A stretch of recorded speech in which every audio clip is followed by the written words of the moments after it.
Hello viewers, எல்லோருக்கும் வணக்கம். வாங்க இன்றைக்கி வந்து ஈவினிங் ஸ்நாக்ஸாக பாவ் பஜ்ஜி தான் செய்ய போகிறேன்.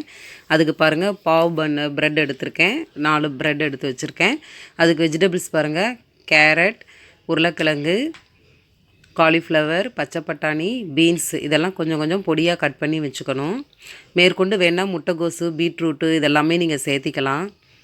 இப்போ வந்து இந்த காய் எல்லாத்தையுமே வந்து நம்ம குக்கரில் போட்டு தான் வேக வைக்கணும். இப்போ இந்த காய்கறி எல்லாத்தையும் வந்து நம்ம குக்கரில் போட்டுக்கலாம். போட்டுட்டு அதில் வந்து காய் முங்குற அளவுக்கு நம்ம தண்ணி விட்டுக்கலாம். இதை வந்து நம்ம ஸ்டவ்வில் வச்சு ஒரு 4 விசில் நல்லா குழையிற அளவுக்கு வேக வச்சுக்கலாம். இப்போ வந்து இது நல்லா விசில் வரட்டும். இப்போ வந்து நம்ம இன்னொரு ஸ்டவ்வில் வந்து கடாயை வச்சுக்கலாம். கடாய் நல்லா சூடானவுடனே 2 பீஸ் பட்டர் போட்டுக்கலாம். இந்த பட்டர் நல்லா உருகட்டும். உருகின பிறகு ஒரு பிஞ்சளவு சீரகம் சேர்த்திக்கங்க. அதில் வந்து ஒரு பெரிய வெங்காயத்தை வந்து நல்லா பொடியாக கட் பண்ணது அந்த வெங்காயத்தையும் அதில் போட்டு நல்லா வதக்கிக்கங்க. வெங்காயம் வதங்கின பிறகு ஒரு ஸ்பூன் அளவுக்கு இஞ்சி பூண்டு பேஸ்ட்டு அதையும் சேர்த்து நல்லா வதக்கிக்கலாம். அதிலே வந்து 1 டீஸ்பூன் அளவுக்கு தனி மிளகாத்தூள், 1 டீஸ்பூன் அளவு கரம் மசாலா, சீரகத்தூள், தனியாத்தூள், 1/4 டீஸ்பூன் அளவு மஞ்சத்தூள், இது எல்லாமே ஒவ்வொரு டீஸ்பூன் அளவுக்கு சேர்த்து இதை நல்லா வதக்கிக்கலாம். அதுக்கப்புறம் வந்து 2 தக்காளி வந்து ஜூஸ் பண்ணி எடுத்து அதையும் அதில் சேர்த்து நல்லா வதக்கிக்கலாம். கூடவே வந்து ஒரு குடமிளகா அதுவும் பொடியாக கட் பண்ணி அதையும் சேர்த்து நல்லா வதக்கிக்கலாம். இப்போ வந்து நான் கொஞ்சமாக தான் உப்பு போடுறேன். அதையும் போட்டு நல்லா வதக்கிக்கங்க. இது இந்த பச்சை வாசனை போகிற அளவுக்கு வந்து வதக்கிட்டு நம்ம அதில் கொஞ்சமாக தண்ணி மிக்ஸ் பண்ணி அதை வேக விடலாம். இப்போ பாருங்கள், இந்த காய் வந்து விசில் விட்டு எடுத்து நம்ம பாருங்கள் எப்படி இருக்குதுன்னு நல்லா குழைவ வெந்துருச்சு. இதில் வந்து ஸ்மேஷர் வச்சு நல்லா மேஷ் பண்ணிக்கலாம். நல்லா குழைய இது பண்ணியாச்சு பாருங்கள், மசிச்சாச்சு.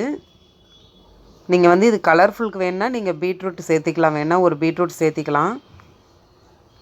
இப்போ வந்து கிரேவியில் வந்து கொஞ்சம் பச்சை வாசனை போயிடுச்சு. இப்போ வந்து நம்ம இந்த குக்கரில் இருக்க எல்லா காய்கறியையும் சேர்த்திக்கலாம். இந்த காயில் இருக்கக்கூடிய தண்ணியை வந்து நம்ம கீழே ஊற்ற வேணாம், அதையும் சேர்த்து தான் இதில் ஊற்றிக்கங்க. ஏன்னா அந்த காய் தண்ணியில் வந்து நிறைய சத்துக்கள் இருக்குது. இப்போ வந்து இந்த கிரேவி நல்லா வேகுது. இதில் வந்து உப்பு காரெல்லாம் கரெக்டாக இருக்கான்னு பார்த்துக்கோங்க. இப்போ வந்து நம்ம இன்னொரு ஸ்டவ்வில் வந்து தவா வச்சுக்கலாம். தவா வச்சுக்கிட்டு இப்போ வந்து நம்ம பாவ் ப்ரெட்டை வந்து நம்ம டோஸ்ட் பண்ண போகிறோம். இதை வந்து நல்லா குண்டாக இருக்க ப்ரெட்டாக வாங்கிக்கோங்க. இதை வந்து நடுவில் தான் கட் பண்ணணும், ஃபுல்லாக கட் பண்ணிடக்கூடாது, லாஸ்ட்டாக விட்டு கட் பண்ணுங்கள். இப்போ வந்து நம்ம தவாவில் பட்ரு தடவிட்டு இந்த பாவ் பண்ணை வந்து நம்ம டோஸ்ட் பண்ணி எடுத்துக்கலாம். 2 பக்கமும் லைட்டாக டோஸ்ட் பண்ணி எடுத்துக்கோங்க. இப்போ பாவ் ரெடி ஆயிடுச்சு பாருங்கள். இப்போ கிரேவியில் வந்து கொஞ்சமாக கொத்தமல்லி இலை தூவிக்கலாம். உங்களுக்கு விருப்பம் இருந்தால் வந்து லெமன் ஜூஸ் கொஞ்சமாக விட்டுக்கலாம். இதை நல்லா கிளறி விட்டுக்கோங்க. இந்த அளவுக்கு திக்னஸ் இருக்கணும் இந்த கிரேவி. இப்போ பாருங்கள், இந்த பாவும் கிரேவியும் ரெடி ஆகிடுச்சு பாருங்கள். இதில் வந்து ஆனியன் பொடியாக கட் பண்ணது தூவிக்கலாம். அது மேலேயே கொஞ்சமாக கொத்தமல்லி இலைகள் தூவிக்கலாம். நீங்களும் இதே மாதிரி ஈவினிங் டைம் ஸ்நாக்ஸில் இது செஞ்சு பாருங்கள். செஞ்சு பார்த்து எங்களுக்கு கமெண்ட்டில் எங்களுக்கு நீங்கள் பதில் சொல்லுங்கள். இந்த வீடியோ உங்களுக்கு பிடிச்சிருந்தா லைக் பண்ணுங்க, ஷேர் பண்ணுங்க, சப்ஸ்கிரைப் பண்ணுங்க, கூடவே இருக்கிற பெல் பட்டனை அழுத்துங்க, கமெண்ட் பண்ணுங்க.